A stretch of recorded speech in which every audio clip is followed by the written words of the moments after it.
Om Shanti, good evening. Warm welcome to Interview with the Raj Yogi. And our topic tonight is real peace. And as always, beginning with a little bit of a reflection. Hopefully you're seated comfortably. And just using the power of our own minds to take a journey inwards. More than anything else, real peace can only be found by going inwards.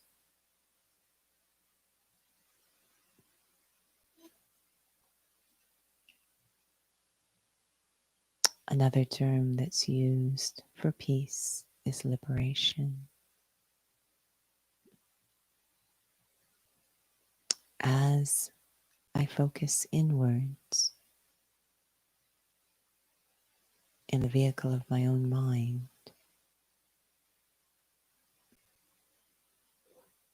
I feel myself moving away from the outer world,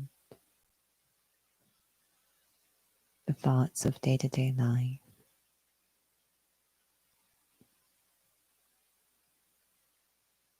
just fading away out of focus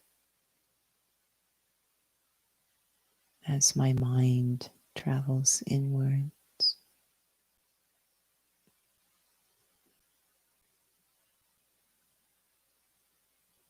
And beginning to focus on those few simple things that really matter.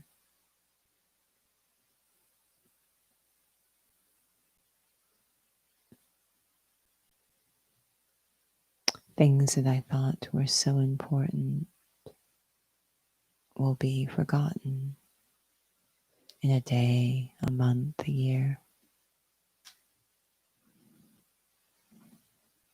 What are those things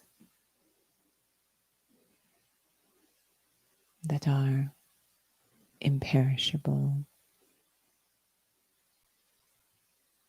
that stay with me as I journey through time?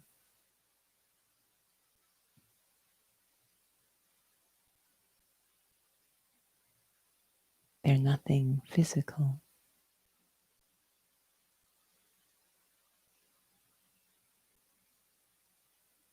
Taking stock of those things that are imperishable, eternal. And am I at peace with those things?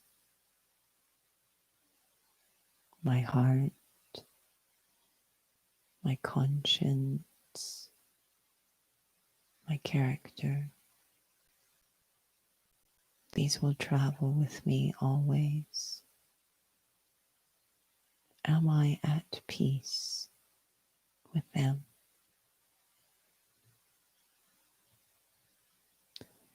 Om Shanti.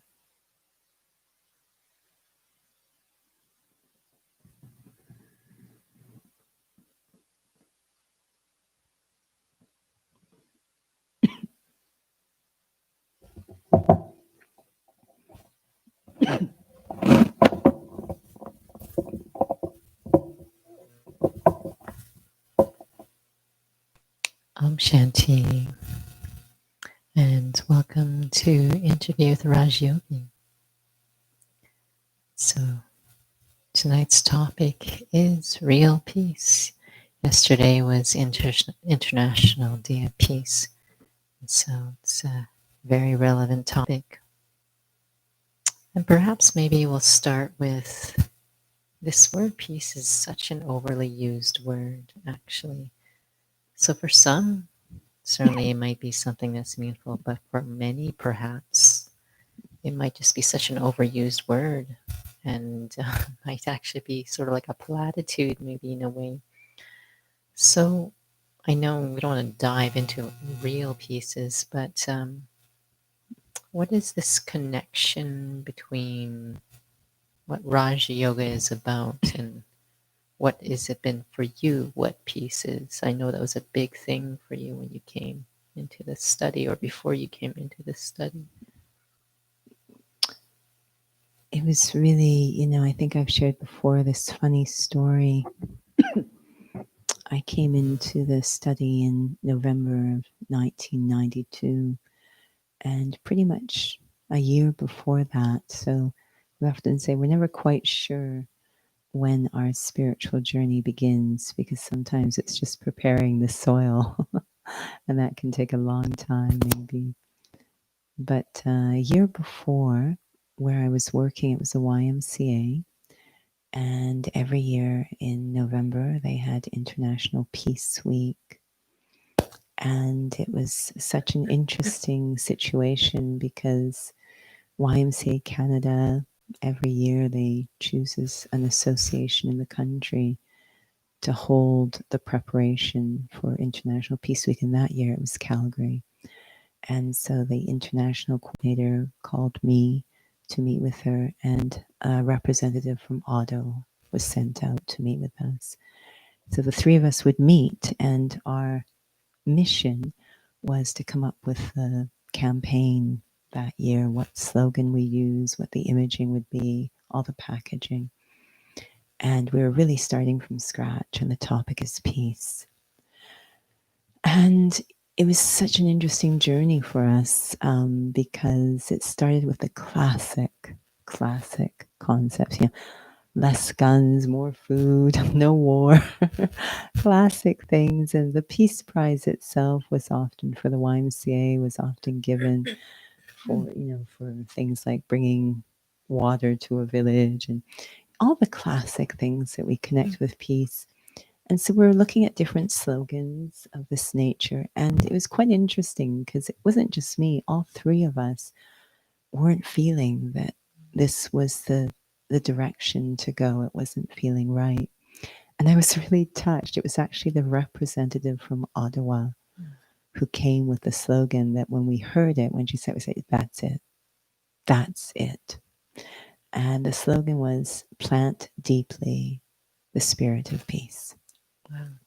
She came with that. It translated beautifully into French, which is quite difficult to find, something that works in both languages so well. And I remember when we heard it, it was like, that's it. That's totally it. And the imagery that would be used literally exploded in my head. I could see exactly what the poster would look like. It was so strange.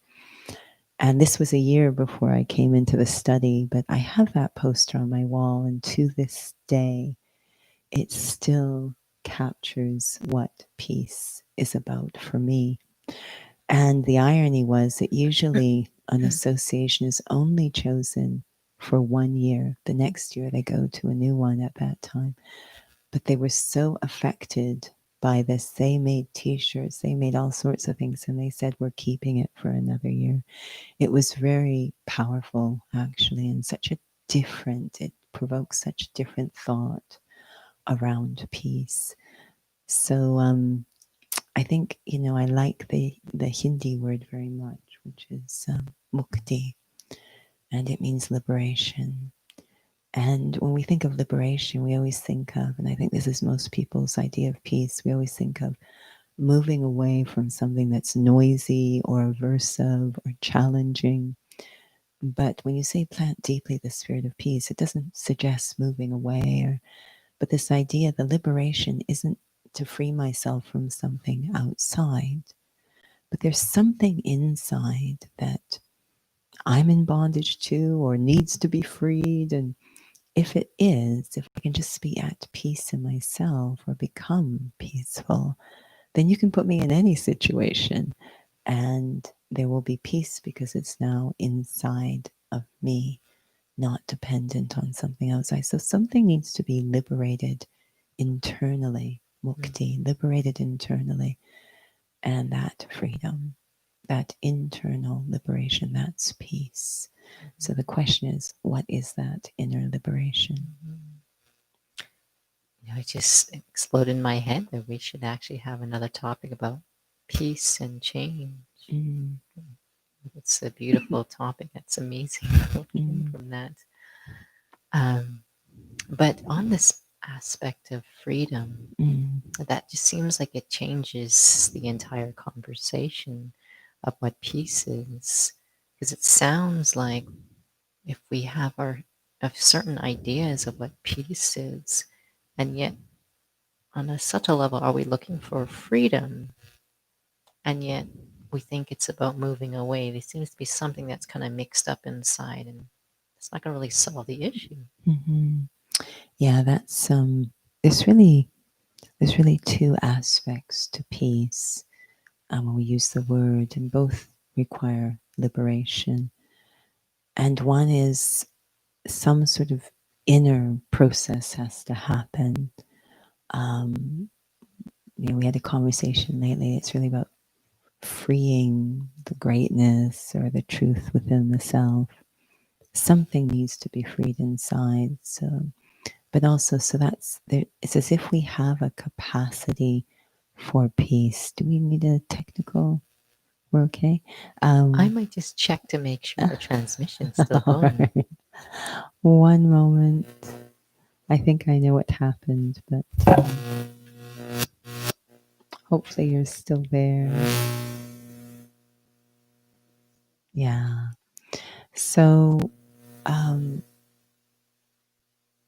this idea that we actually have a nature of peace that needs to be liberated, but this other nature of attaching and holding on is actually suppressing our nature of peace. So we need to kind of learn how to let go. Some people, they sort of say, oh, I feel so peaceless. This is happening, that's happening, as if these things are holding on to us, right? And the funny thing is, they're not. We are holding on to them. And so we can't experience our peaceful nature. So that liberation needs to happen. So peace is very connected to learning to let go, which is perhaps the most challenging thing for the human soul. But the second part about peace, which has to do with action and interaction, is to be at peace, to have a peaceful conscience. And so one is great, I learned to let go, and I can see why we move away from things, but we're trying to get that freedom. But again, the things go with us in our head. But the second thing is to sort of keep that very free nature when I come into action. So I don't compromise my values, I don't compromise my character for the sake of a certain outcome through that action. The minute I compromise my integrity, my conscience starts to bite. There can never be peace. I can rationalize till the cows come home, but my conscience is too noisy. So there's the quality of peace, our true nature, which comes from detaching, but also to retain that as I move around, to be at peace. So these two aspects are really important. It starts to help to make sense, and because we have these renderings of what peace means, and maybe disheartened because maybe not even realizing it's not the real thing, or perhaps maybe spirituality has a reputation of, just living on cloud nine, so to speak, like it not being realistic about things, or perhaps maybe running away from things or avoiding things, not really facing things. Um, and peace isn't really seen as something that's realistic. I know that many times you are facilitating sessions in Peace Village, which is one of the two retreat sites in North America. And individuals go there, okay, now we're there for 2 days. Okay, now I got to go back to the real world. Mhm. And so, about peace being something that's real to individuals. Yeah, in general, it's a funny thing that's happened with spirituality in that it's thought to be irrelevant sometimes or not possible to integrate into day to day life. And the one thing I have discovered through spirituality is that it kind Thanks, of, Chanda. okay, If you can't hear, please send a yeah, note in the chat box, but we just turn things down a bit so you won't get all this feedback. okay, is that if anything, spirituality faces the elephant in the room. So it really is more grounded than anything else I've ever discovered because it faces what is the actual issue. It's able to look at what the actual issue is because the actual issue is not physical. And the minute you enter into non physical, you are in the spiritual realm. As long as we keep thinking that peace or anything else, peace is not a physical commodity. So it doesn't make sense to try to pursue it through physical means. It's a non physical thing, right? We can experience it and feel it, but it's not a physical thing. So I need to go into the realm of spirituality to understand it. So it's extremely relevant. I think what we struggle with is how to blend spirituality with the physical realm. We really think it's one or the other. So we go off and we move away from the physical. And that does, quite frankly, include shutting our eyes. So we move away to have a very peaceful experience. Again, it's that feeling of that thing is attached to me and I need to move away from it so it stops harassing me. And there's not the realization, no, there's something inside that is attaching to that thing. And so I need to face the elephant in the room. I am the one with the problem, not the thing that out there is not the problem. And so spirituality does that. It faces the situation and says, look inside the problems in there, master that, figure that out, and use it as you go through life. Then you'll have a peaceful life. So, if I'm having issues integrating, then I haven't quite grasped what spirituality is trying to do, which is solve the problem at its genesis, which is internal, and then give me the power to integrate the solution into my day to day life so I can have that objective that I'm seeking. I want to have a peaceful life. I don't want to have this separation and just keep escaping to feel peaceful. It does feel like that if I'm not able to experience what it feels like to be a soul, then it's going to always feel like it, because like it's two separate things, because I'm still in that perspective.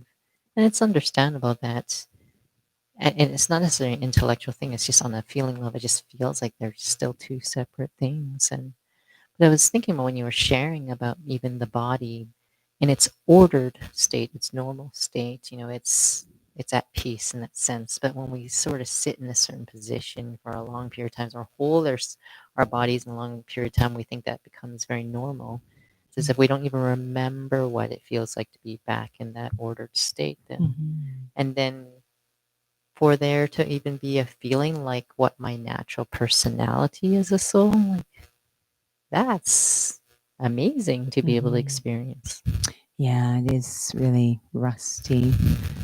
So we've got two problems now is that we've a long period of time has passed from the norm, so that something abnormal has become the norm. And now I'm very attached to the norm as the abnormal as well. And this idea of, because this is, we said real peace, this is the whole concept. Um, at the end of the day, the number one thing that I've attached to that's creating peacelessness is thinking I'm physical, or forgetting that I am spiritual, a spiritual being, a soul.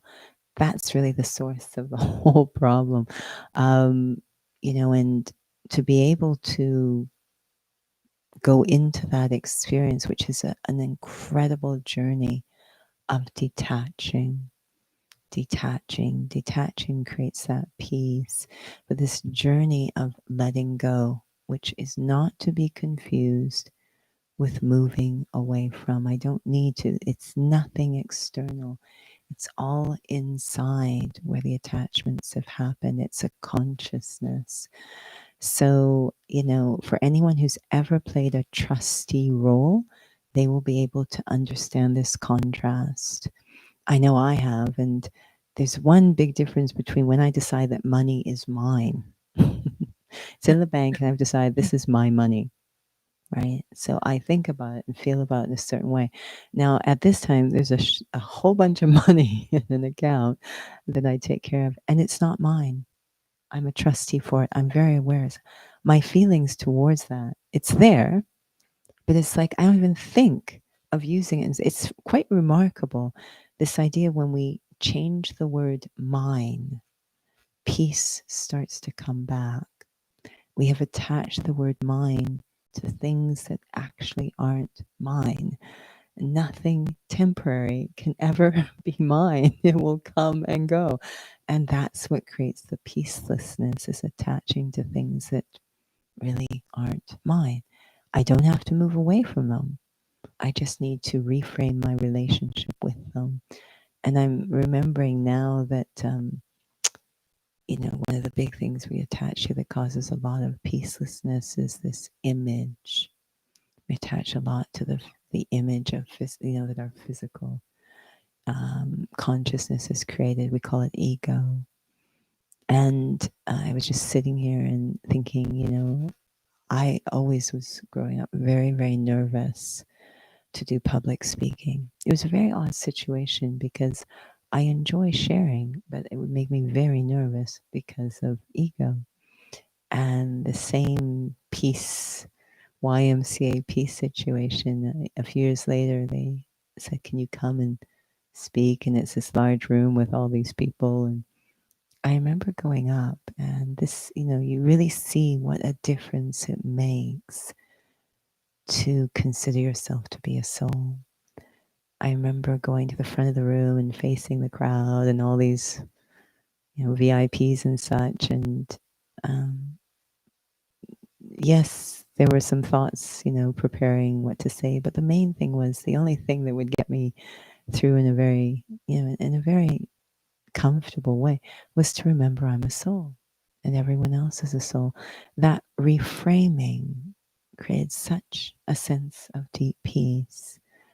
When we're in that state, and this is why it's so relevant to day life, just like the body, when it's in a peaceful state or well aligned, it operates at its best. When we are in that free, peaceful state, where I'm very free, very liberated, we operate at our best. So it's very relevant to day life, is when we're calm, we make good decisions, we have clarity, our capacities are more available. But if we're very rigid, tight, attached, nervous, stressed, then our capacities are shut down. So it's so relevant to day life. This is a two-part question, but it's regarding to what you're sharing. Sometimes I hear the word technique. What's the technique that I need to use? And so this word reframing, is that the same as technique? I think it depends what the words do to you, because everyone has a different experience around the words. What I'm feeling a bit, or some might feel when they hear techniques, it's close to coping or a tool. Whereas when we say reframing, we're talking about reality. Like I'm going to step Mhm. into a different reality. This isn't something I will selectively So it's apply. not like just look at it in this perspective. Yeah, it's Is not that going the to be same? something I selectively apply. I am going to step in a completely different reality. This is a unlimited, as we say, unlimited shift. It's not selective. It's not when things aren't going well. It's not that I can say to myself, I'm a soul whenever I feel a little stressed. And then the rest of the time I'll be a body. Like it's not going to work. Either you decide to go completely into the experience of being a soul and see what happens, or you don't. So it's not when we say reframing. Reframing isn't selective. There's a difference, I suppose, between technique and method or pathway, and we're saying this is a path to peace. To have this spiritual experience of yourself, which isn't selective. Either you're a soul or you're not. You're not a soul on Mondays and Wednesdays, but either you are or you're not. So it's a little different than a technique, which is something that I selectively apply at given Mhm. moments. This is a complete reframing, Mhm. reorganization Mhm. of my identity. So then it sounds like then we're talking about going into reality and versus a technique in that way.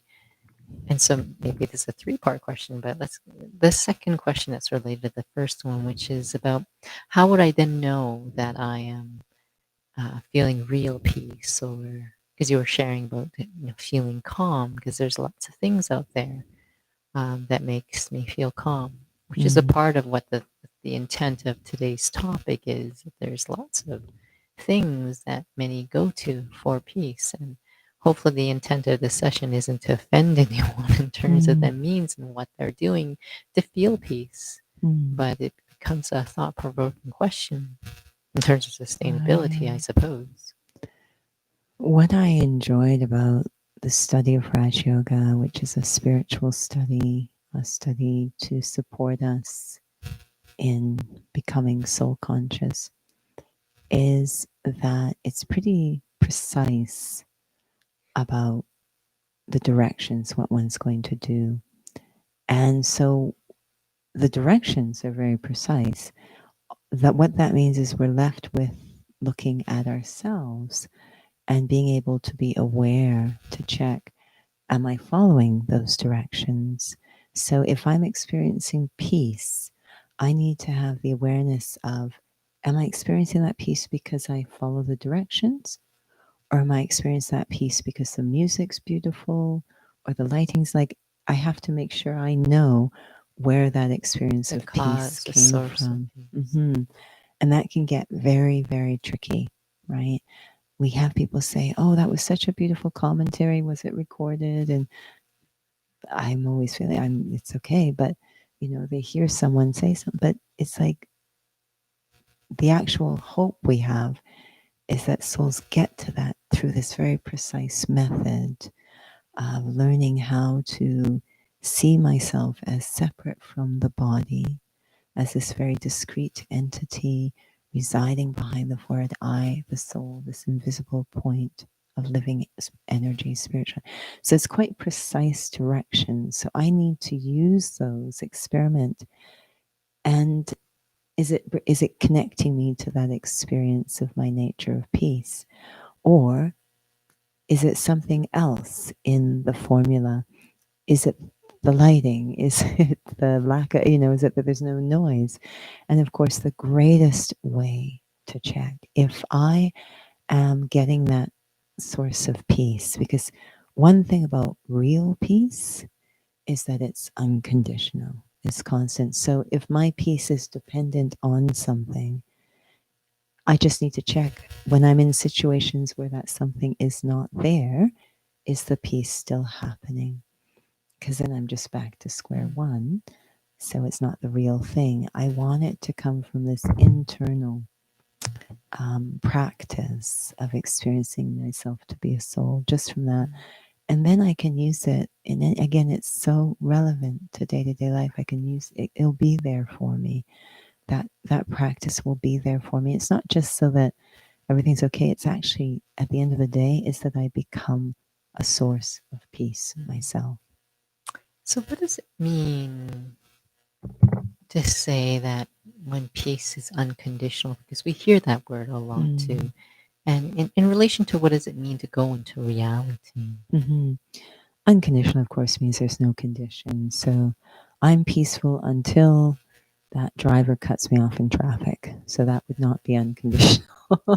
So even when the driver cuts me off in traffic, we've been hearing lovely stories about the original students of this organization, the Brahma Kumaris, and they're so inspiring because, especially of the founder, I always, we heard it again this evening just before the session, but it's really quite remarkable, um, that this soul had to face, whenever you're a pioneer of something very different, and this was about as different as it's going to get, you have to face a lot of opposition, a lot. And he faced a remarkable amount of opposition. I can't even imagine. It's just every time I hear the stories, and they were just constant. The challenges were constant. And yet they would say, but he was always light. He always looked very, very easy, very calm. Crazy stuff was going on, legal issues, social issues, violence issues. I mean, all sorts of stuff was going on. And he was always very calm, very light. And that, again, tells me that he was practicing this idea. It was unconditional. It did not require certain conditions. That's the beauty of the practice. I could be tied up in jail. We've had students in that situation, tied up in jail and still able to practice. Nothing is going to stop me from practicing this. And not just that there's no conditions, but unconditional also means constant. That it will be there constantly. As long as I am doing the practice, that stage will be there for me. Do you mind sharing about, it's a lovely metaphor, some have heard it, the metaphor of the actor on the stage in terms of this constancy, because I don't want to jump too much into a different topic, but some struggle with when you have intentions that are pure versus intentions that are just to deal with the situation, and you don't even realize that you're being kind to somebody, but are you always kind to that individual because it's just who you are, or is it just not even realizing, it might not even be for for if it could be driven by other intentions in that way. But with this example, in terms of soul consciousness, we're talking about Raja Yoga, helping one understand what does it mean being unconditional, constant. These are, I would say, can be kind of big words. The experience, trying to reach that experience. Yeah. If someone feels that they are a shy person, they really don't have to make effort to be shy. It just seems to be there all the time. Um, so with this idea of an actor on a stage, when the actor is in that costume on the stage, they take on the personality of the role they're playing. So if the role that they're playing is shy Jane, then they will act shy because that is the personality of the role that they're playing. But the actor is aware that that personality belongs to the costume. And the moment they are liberated from the costume, from the role, they don't disappear, but their true nature, their real personality comes out, the personality of the actor. And so, what we're suggesting with soul consciousness is that when we think we're the body, if that's like the costume, I start to take on the ego, the image, the personality of the costume.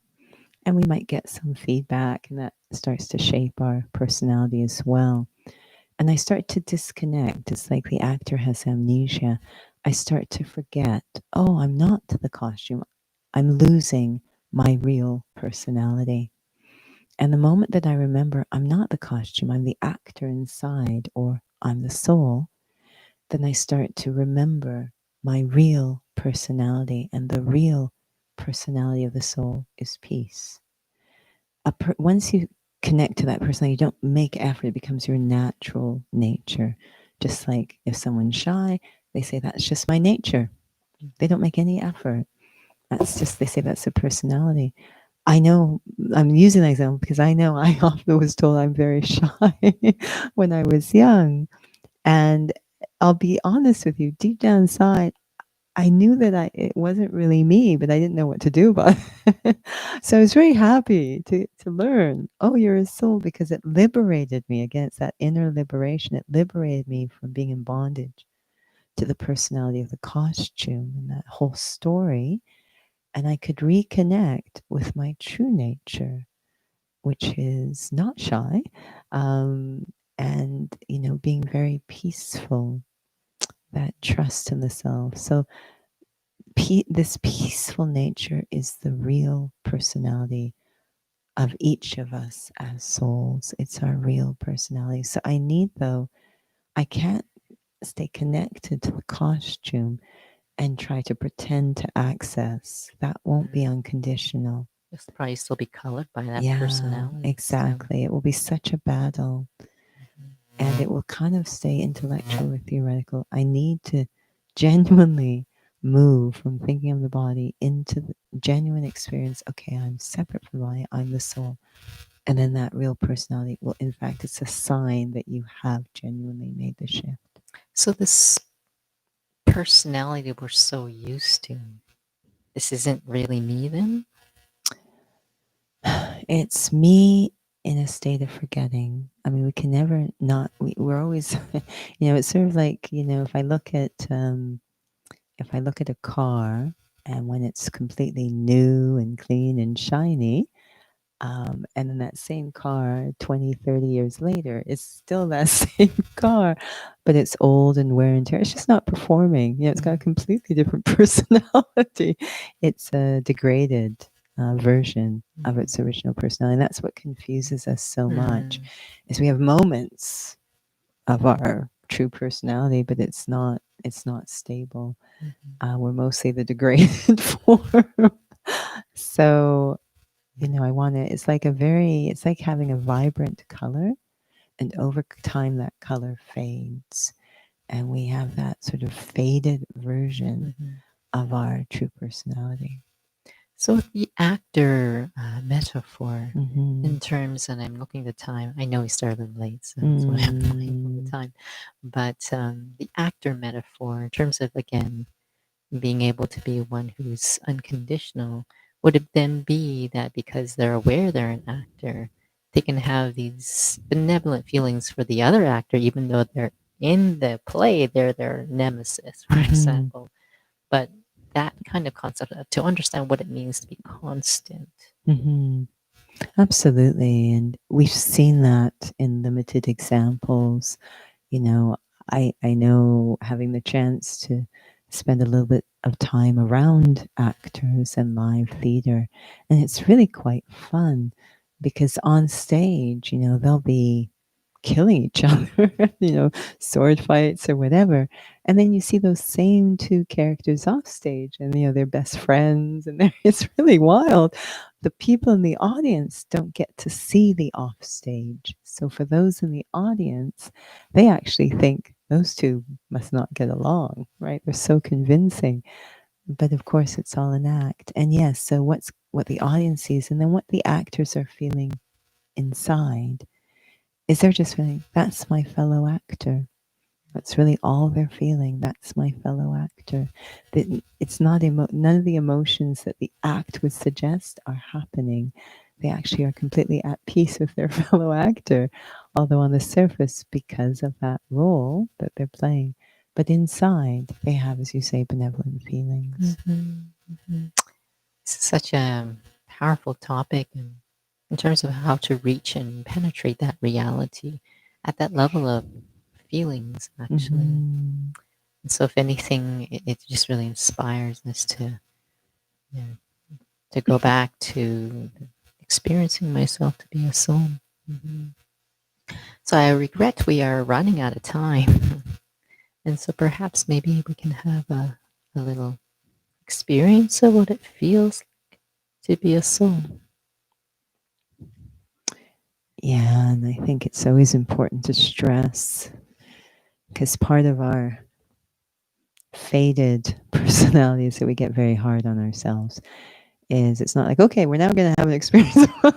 It may or may not happen. I don't know. And I think we just need to keep practicing. The question always is, do you believe you are a soul? Whether or not you're feeling it at this moment, but do you believe you are a soul?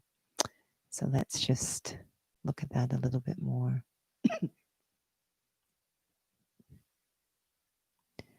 And there are certain aspects of our life, our language, our attitudes, which reveal we are conflicted.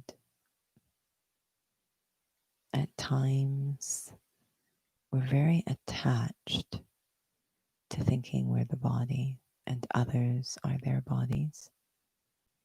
But at other times, we don't want to see ourselves as the body or see others as the body. There comes a moment when I have to sit with this conflict and determine what I believe. As I sit here now, I know I can observe the body, looking through the windows of the eyes. I can be aware of the form, outline, weight, sensations of the body. I can observe it all. And that always leads to the question, who is the one who is observing? There is this capacity we have to observe, to think, reason, cognition, and even more than that, to express qualities like love, peace, kindness, compassion. They don't seem to be capacities of the body. They seem to be something beyond that.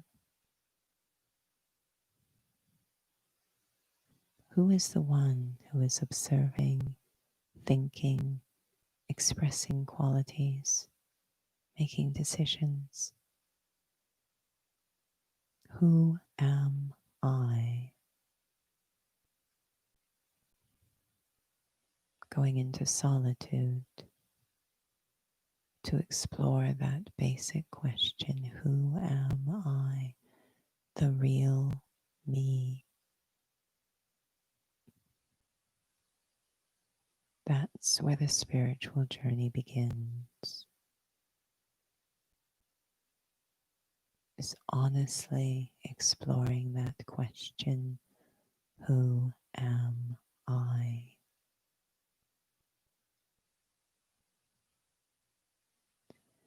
Om Shanti.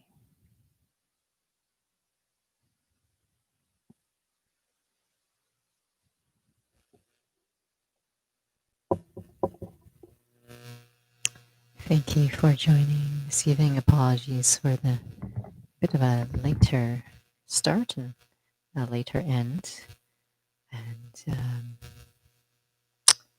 I'll pass it over to Judy right now in terms of upcoming sessions. And please also send us your questions, comments by email if you have any topics that you wanted to be shared, or if you have any questions for clarification.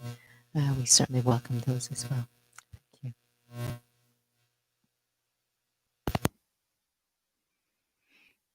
So we continue with our drop in meditations Tuesdays and Thursday evenings, 6:45 to 7:30, and our interview format sessions also Tuesdays and Thursdays, uh, 7:35 to 8:15 p.m.